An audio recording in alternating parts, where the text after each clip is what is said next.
Hello, welcome to my tutorial, and today I am going to talk about entities. So entity is an important part of the JPA, and by the term entity we mean something that is plain old Java object that relates to the table in the database. So that means, let's say we have a user table in the database, so we need to have a user POJO or plain old Java object in our Java application. So now let's get into the definition of it. Entity annotation needed for defining a class to be a persistent class. Okay, and again, the persistent class means the class or the object that is being taken care of by the persistence context. Entity is a marker annotation which discovers an entity in the application which represents a table in the DB. This is what I just said before. Now, this is the signature of defining an entity, like public class user. So the name of the class is user, and again this user class has a corresponding table in the database. So a class defined as a POJO and defaults to table user. Okay, so in this case we are saying like this user POJO is having a same table name as user, and we have to make sure that we use the annotation entity. Now we can see that the signature changed a little bit, and we have here defined this entity annotation, but again we have defined as table. So table is an annotation that is for the JPA, and name user schema user DB.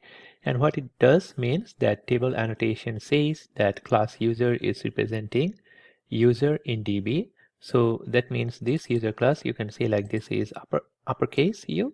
So this is the class name, but in the table we have defined, in the database we have defined this like this user. Okay, and the schema name is userdb. So whenever we are defining a table or whenever we are defining an entity, okay, we can define the primary key as well. And how we are going to do that? So this is what we are saying, entity and then table user, and this is our public class user, and then you can see that over here there is an annotation ID. So this annotation is nothing but represents the primary key in the DB table. So that means this user ID is corresponding to the column user ID in the table. Okay, so this user ID is defined over in the POJO class, but this user ID is defined as, or this user ID is defined in the table, and that is going to be a primary key. And we can see that the column name equals username and string username. So this is another property within the POJO username. Okay, but again this is corresponding to the username property in the table. Okay, which is we are defining that the column name. Okay, so again the annotation ID to denote the primary key in DB table. Okay, and mapping fields to columns, again as I said before, this column annotation attribute is used to map between the POJO attribute and DB table column. Okay, so again we have over here, this is the annotation column, so that means we have a column name username in the table, and this username is the username property defined within our class. Okay, so now let's look into the code. If we look over here, you can see that there is a model, and within the model package I have defined all the POJOs, so club, event, and so on. So let's open the user one, and you can see that with the user we have defined this to be an entity, and this is corresponding to the table. Okay, this is corresponding to the table small user, and then ID, this ID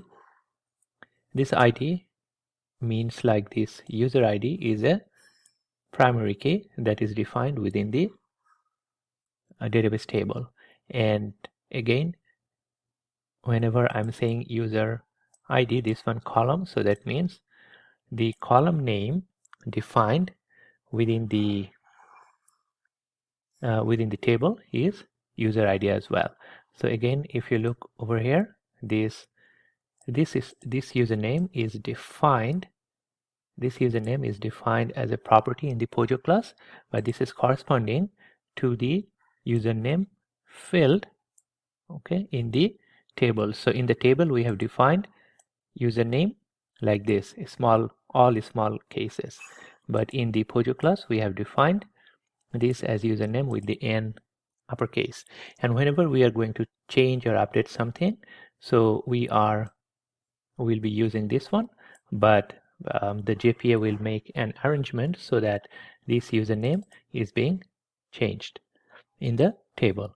Okay, so that's all about the entity class and entity annotation or some other annotations that we need to know. Okay, that's all for today. Thank you.